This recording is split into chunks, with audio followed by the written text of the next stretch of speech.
Good evening. I'm Matt Gutman in for Tony DeCopel. Western wildfire emergency. Apocalyptic destruction in Washington state. Hundreds of homes and businesses torched. Entire neighborhoods burned to the ground. And in Spokane tonight, more than 60,000 under emergency evacuation orders. We're live from the disaster zone.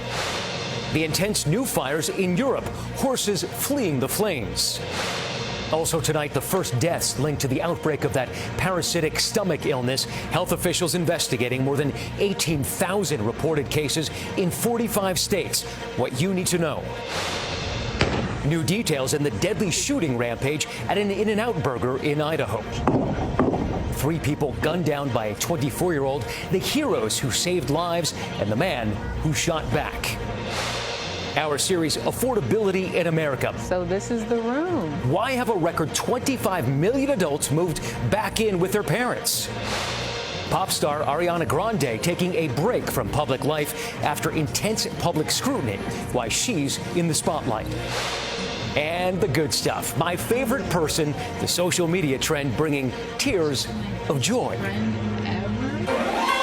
From CBS News headquarters in New York, this is the CBS Evening News with Tony DeCopel.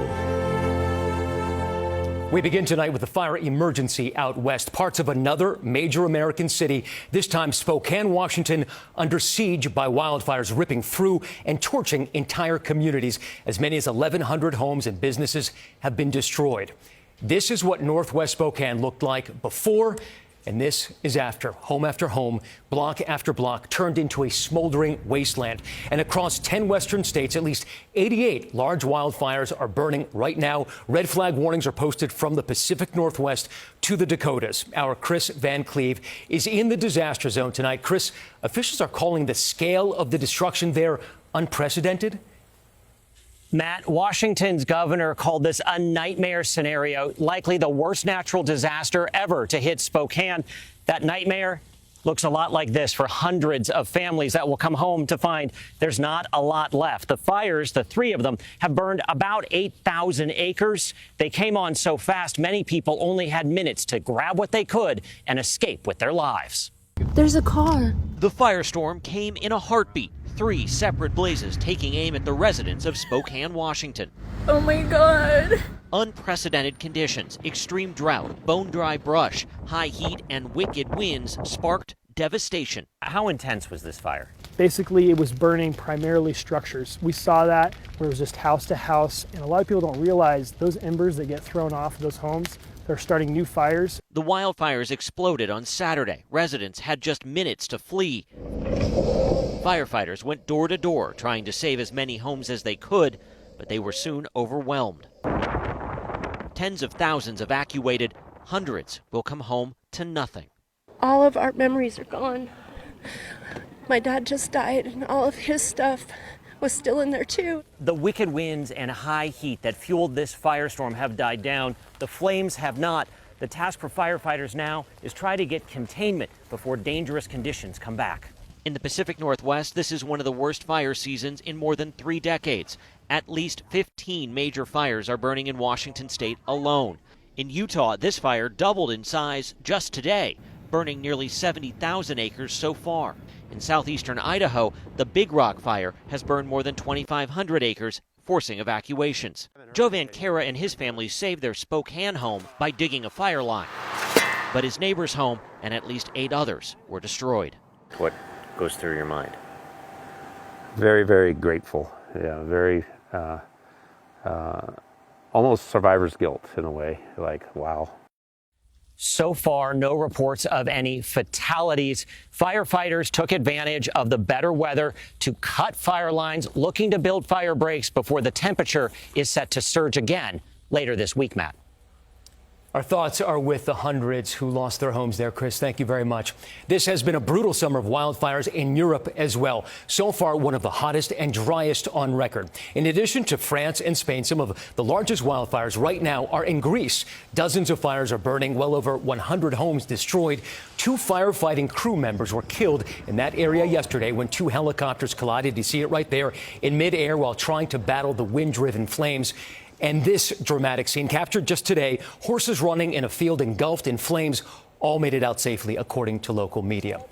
Back in this country, heavy rain and thunderstorms are flooding parts of the already saturated East Coast. Flash floods in western Massachusetts making some roads impassable today, while about a foot of rain fell along the Virginia-North Carolina border over the weekend. Storms in Florida and across the Northeast today disrupted more than 8,000 flights.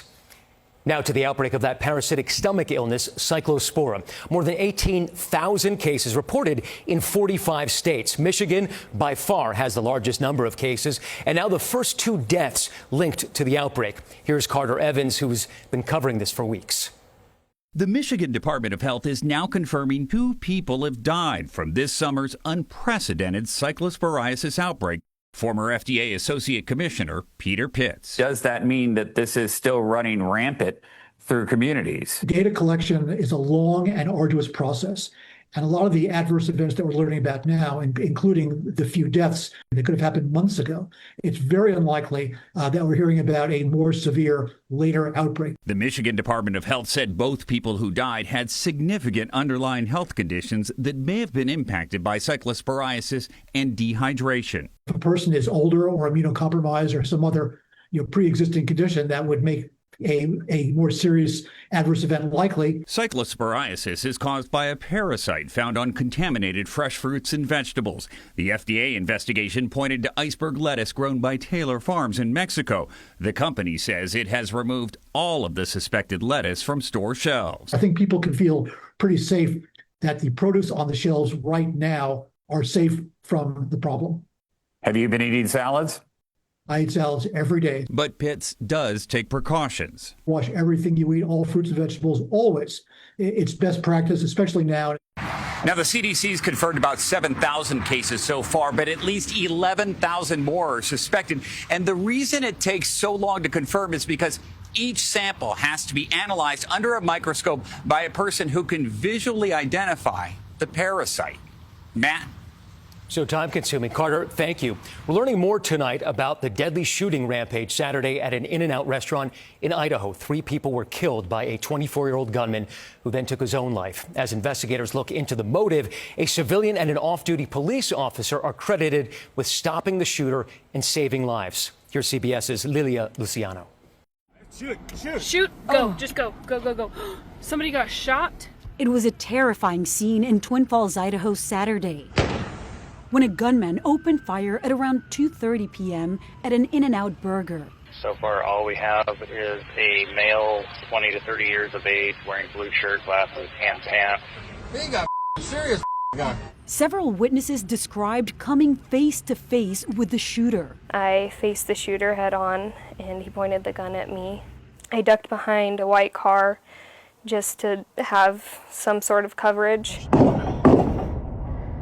I said, I have a family. I said, you don't have to do this. I'll tell you whatever you want. And that's when he started to tear up a bit, it seemed like.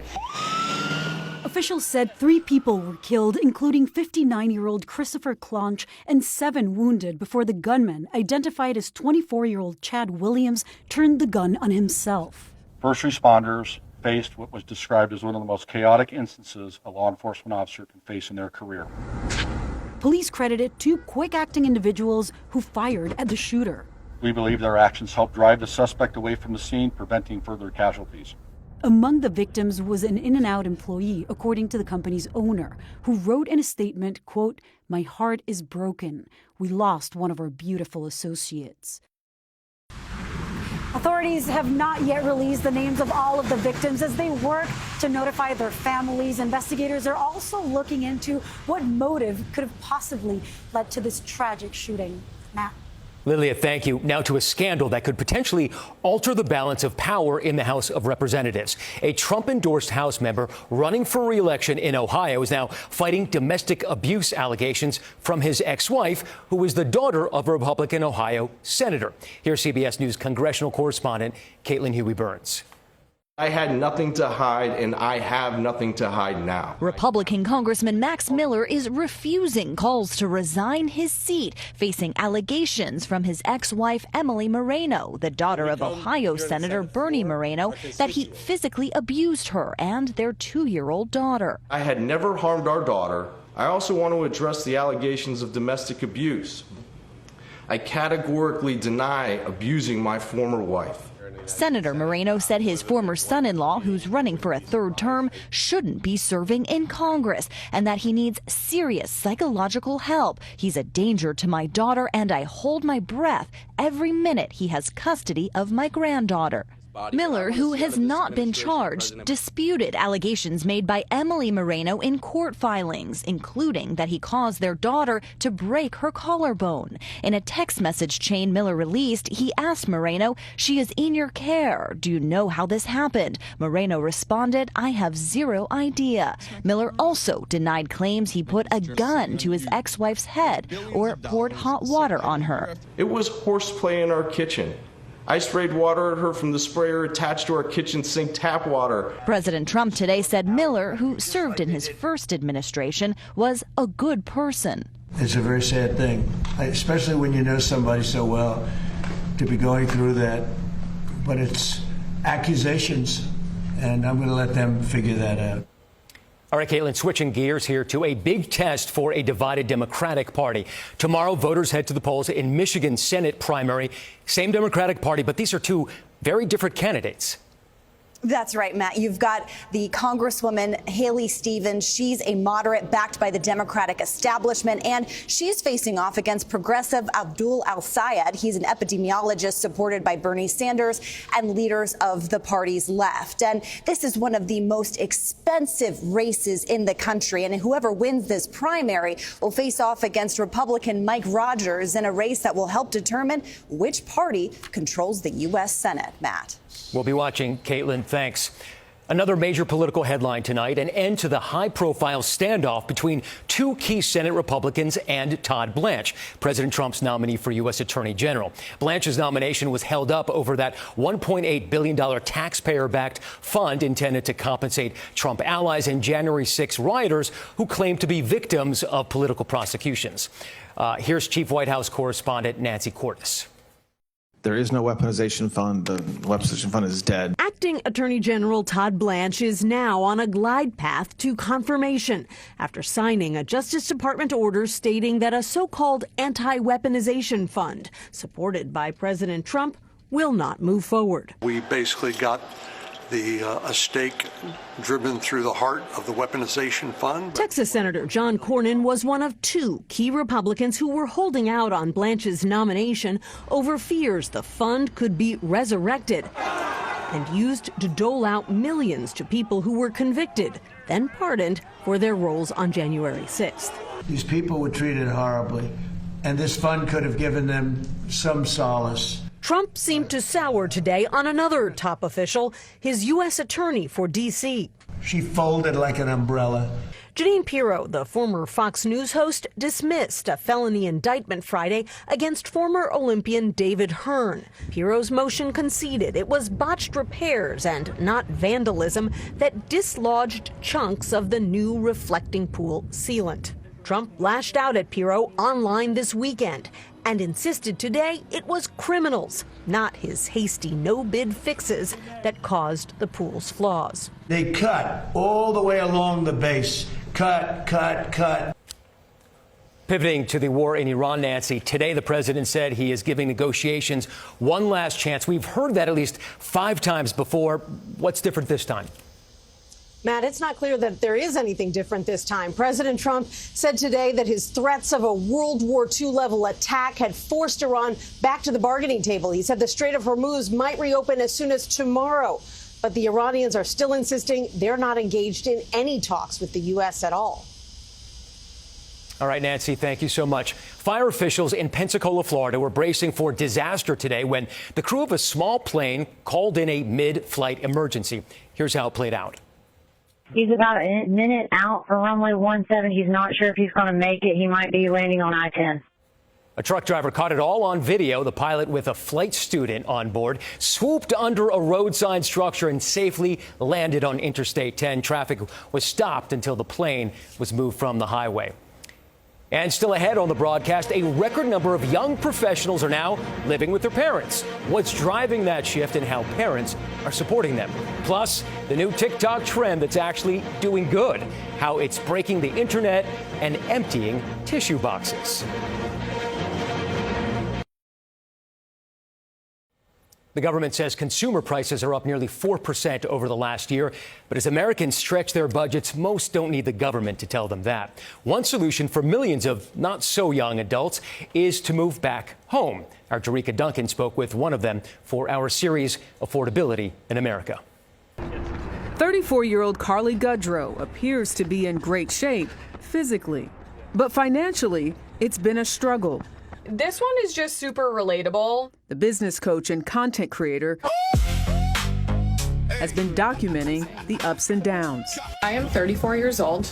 I just moved back in with my parents for a few months with my 2 golden retrievers. So this is the room. This is the room. And then this is the workspace. This is my office. It looks terrible right now. When you think about what you imagined for your life at 34, was it this? No, definitely not. What are you doing? Before moving back home, Carly says she was living with her boyfriend in South Carolina on a $60,000 a year salary. But after they broke up, she couldn't afford to pay rent alone. To be able to afford that on top of like your student loans, a car payment, it's really hard to function off of anything, I believe, like less than $85K. According to Realtor.com, a record 25.2 million adults under 35 were living with their parents in 2025. That's more than any point on record, including the COVID-19 pandemic peak. Society as a whole has to respond. Wharton School of Business professor Susan Wachter has been studying this trend. It's affordability across the board. It's not just price of the home and the mortgage. You ready, Zoe? Carly's parents say they welcome the full house. 4 adults, 4 dogs, crossing paths once again. It was so funny. Now, Kyle, Carly's brother, was already living at home. He's 33. This was happening before his sister moved in, but we've got some good news to report. Carly said after being able to save up enough money, she will be comfortably moving out in November. The key word there, comfortably. She has enough money. Fantastic. I'm sure her parents will be happy about that as well, maybe. I'm sure they will. All right, Jerika, thank you very much. All right, up next, why Ariana Grande plans to soon take a break from public appearances.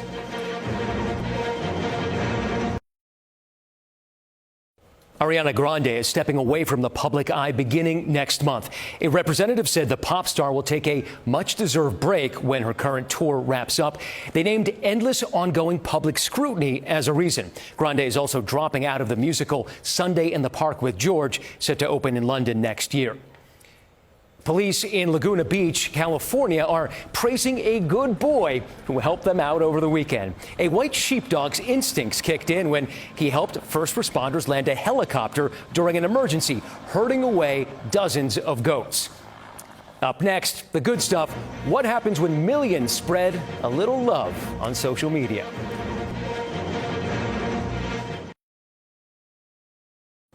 Tonight, for the good stuff, we bring you a social media trend making a whole lot of people cry. But it's the good tears. The trend is called My Favorite Person, and the formula is simple. My favorite person ever. She is 5 years old, and her name is Haven Flores. Some receive it with wide-eyed wonder. He's my best friend. Others shyly cover their eyes before the tears begin to flow. She is my best friend ever. My favorite thing in the entire world. Marty the dachshund, he yawns. And he has the cutest little ears. But Scooby's antenna ears, they perk up. The message being transmitted across social media is the simplest one. Love. Thank you. People of all ages telling loved ones what they already knew. They are the kindest, most caring, loving people in the whole entire world. But it does wonders to hear it again out loud. She inspires me every day to be a better person. Skylar's mom is proud of her daughter's resilience. Those big eyes welling up with tears and gearing up for a camera-blocking hug. In fact, so many of these videos end just that way. Video. I love you, honey. Thank you, honey. Maybe this shouldn't be a trend, but a habit we all practice every day. And on that note, it is my son Ben's 12th birthday. He is my favorite person on the planet, along with his wonderful big sister, Libby. That's the CBS Evening News. For Tony DeCopel, I'm Matt Gutman. Good night.